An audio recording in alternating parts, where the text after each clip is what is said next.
Running a highly effective nonprofit is no small feat. The mission-driven focus places a very high demand on resources, time, and energy. But in the process of making a difference, many nonprofits find themselves grappling with compliance issues that can jeopardize their operations and their long-term sustainability.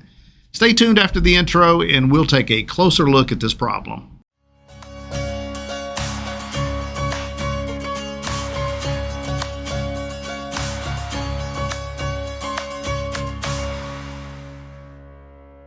This is Greg McRae, founder and CEO of Foundation Group, and welcome back to our 501c3 University channel, where we strive to make nonprofit issues understandable. Make sure that you're subscribed so that you don't miss out on any new content when we post it. And if you like this video, please remember to hit that like button. We really appreciate it. If you're running a nonprofit, compliance isn't just about ticking boxes. It's about ensuring your nonprofit can continue its mission without legal or financial setbacks. And in today's video, we're going to take a look at 3 common compliance pitfalls that sidetrack organizations and how to steer clear of these hazards. The first pitfall I want to talk about is bookkeeping and financial management. Okay, in fairness, that's 2 different things, but they do go together. Bookkeeping and financial management are critical components of any nonprofit organization's success. If your nonprofit is lacking in these areas, you can be sure that your organization is not operating effectively, and that has a number of downstream consequences, namely losing the trust of donors and stakeholders, plus getting yourself into hot water with regulatory bodies like the IRS and or your state government. You might even find your nonprofit loses its 501c3 status. So what are some common bookkeeping and financial management mistakes that we see? The first is inaccurate or incomplete financial records. One of the most common issues nonprofits face is the failure to maintain good books. Now, this can occur because of a lack of standardized processes, inadequate training, reliance on outdated systems. What you can be assured of, however, is that inaccurate records will lead to inaccurate financial statements, budgeting problems, and difficulty tracking restricted funds, and even inaccurate tax filings. Another issue with financial management is the failure to segregate duties. Now, we've talked about this before, but it bears repeating. In smaller nonprofits especially, it's pretty common for one person to handle multiple financial tasks, such as recording contributions, making deposits, reconciling accounts. This lack of segregation of duties increases the risk of errors and fraud, and it's simply bad practice. Not only that, it sets up one person for all kinds of accusations if something comes up missing. Another failure with regard to bookkeeping and financial management is the neglect of budgeting and financial planning. Look, most nonprofits operate on tight budgets, making it crucial to have a good budgeting and financial planning process. Without it, you get overspending, cash flow problems, and eventually an inability to fund programs. So what are some best practices to ensure effective bookkeeping and financial management? Well, I've got 6 things here and I'll run through them quickly. Number 1, develop a comprehensive financial management policy. Well, what is that, you say? Well, you need clear policies and procedures for how to handle your nonprofit's finances. This should include guidelines for recording transactions, handling cash, managing bank accounts, and preparing financial reports. Number 2, invest in reliable accounting software. If possible, use software tailored toward nonprofits. These tools help automate bookkeeping tasks, track restricted funds, and produce proper financial statements. Now look, we also understand that most of you will likely just use QuickBooks Online or something similar, and that's okay, most of our clients do too. However, just know that there are quite a few workarounds that this requires in order to have proper bookkeeping records. Number 3, implement internal controls. This includes that segregation of duties issue I mentioned a few minutes ago. With good internal controls, your nonprofit can safeguard its assets and maintain the integrity of its financial processes. Number 4, regularly review and update the budget. Create a detailed budget at the beginning of the year and review it regularly. This will help keep you on track financially so that you can respond to changes in funding or expenses. Number 5, provide financial training for board and staff members. Okay.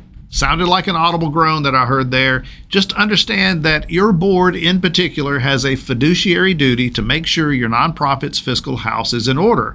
So if they don't understand that, that's a problem. And number 6, hire professionals like Foundation Group to oversee your bookkeeping Because let's face it, you're probably not going to provide your staff and board members with financial training, are you? The expertise of a third-party professional can supplement your internal controls and provide a much higher degree of confidence that your financial house is in order. Changing gears, let's look at the second common compliance pitfall, and that is board engagement. A nonprofit's board of directors plays a crucial role in governance and compliance. However, many organizations struggle with keeping their boards engaged and informed, which can lead to governance failures and compliance lapses. The board is responsible for overseeing the organization's operations, ensuring that it adheres to its mission, and maintaining its financial health. That fiduciary duty again. That duty includes ensuring that the organization complies with all the relevant laws and regulations. This is kind of obvious, but if your board is not engaged and informed, it's going to be hard for them to fulfill that responsibility. Here are 3 key issues we see with regard to board engagement. Number 1, lack of clarity about roles and responsibilities. Board members have lives and they are busy. Many may not fully understand their role, and that lack of clarity leads to disengagement and failure to participate in important governance activities. Number 2, infrequent communication. Effective board engagement requires regular communication between the board and the nonprofit's leadership. When communication breaks down, board members feel disconnected from the organization and its mission, leading to a decline in their involvement. Number 3, failure to provide ongoing education and training. Nonprofit regulations and best practices are constantly changing.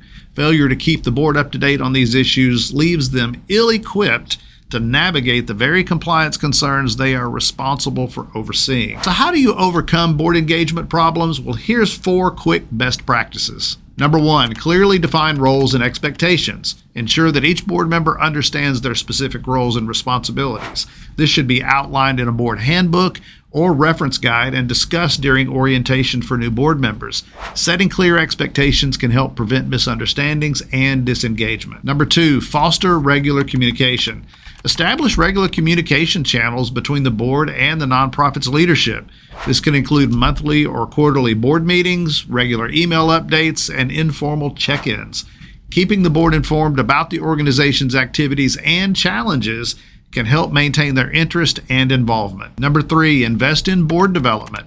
Provide ongoing education and training opportunities for board members. This can include workshops, webinars, and conferences focused on nonprofit governance and compliance. If nothing else, sign them up for Foundation Group's weekly email newsletter and subscribe them to this YouTube channel. It will help them immensely. And number 4, encourage active participation. Create opportunities for your board members to actively participate in the organization's activities, such as fundraising events, volunteer opportunities, or program evaluations. Active participation deepens their connection to the organization's mission and increases their commitment to governance and compliance. The third and final compliance pitfall I'll talk about today is not staying on top of required filings. Nonprofits are subject to lots of filing requirements at the federal, state, and even the local level. Missing deadlines or failing to submit the necessary documentation can lead to penalties, fines, even the loss of tax-exempt status. So what are the biggies here? The most critical is probably IRS Form 990, something that we've talked a lot about in our videos. All tax-exempt nonprofits have to file an annual information return with the IRS known as Form 990. The specific version depends on gross receipts and assets. Form 990 provides the IRS and the public with information about the organization's finances, governance, and programs.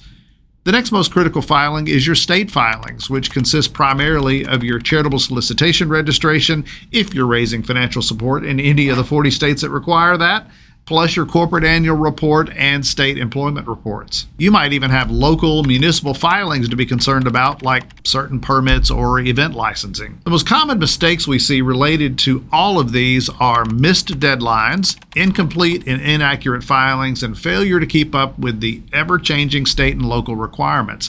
This is compounded dramatically when nonprofits operate in multiple states and jurisdictions.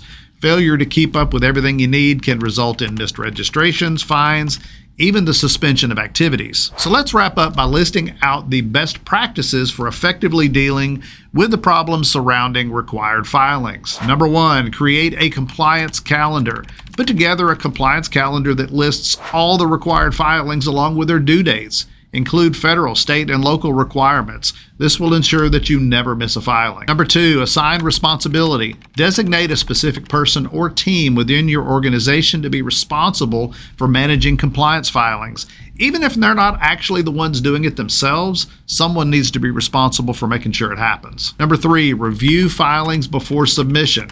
A lot of headaches could be prevented if people just proofed what they were about to send in. Number 4, stay informed about changes in regulations. Compliance requirements can change, so it is essential to stay informed about any updates to federal, state, and local regulations that may affect your nonprofit. And finally, number 5, enlist the services of a professional. When it comes to compliance filings, using a third-party professional like Foundation Group can make a world of difference for your organization. It's not a substitute for the best practices I've already listed, for the simple reason that your nonprofit is ultimately accountable for its own compliance. But that said, we help thousands of clients each year to prepare and file most of the critical filings, including Form 990 and state charitable solicitation registration. We make it our job to keep our clients informed and up to date. Nonprofit compliance is a critical aspect of ensuring the long-term success and sustainability of your organization. By addressing common pitfalls in record keeping, board engagement, and required filings, you can protect your nonprofit from legal and financial risks and continue to focus on your mission. Well, I hope this has been helpful to you. Remember that compliance is not a one-time task, but an ongoing process. If we can assist your nonprofit in any of this, don't hesitate to reach out to our team at Foundation Group. Thanks for watching. Now go serve your community. Hey, do me a favor and don't navigate away just yet. We would really appreciate it if you would hit the like button below, as it really helps get our content recommended to more people. Subscribe if you haven't already, as we have great content coming your way on a regular basis. Finally, you can click the little bell icon to be notified of new content when we post it. To learn more about Foundation Group, you can visit us on the web at www.501c3.org. Thanks, and we'll see you next time.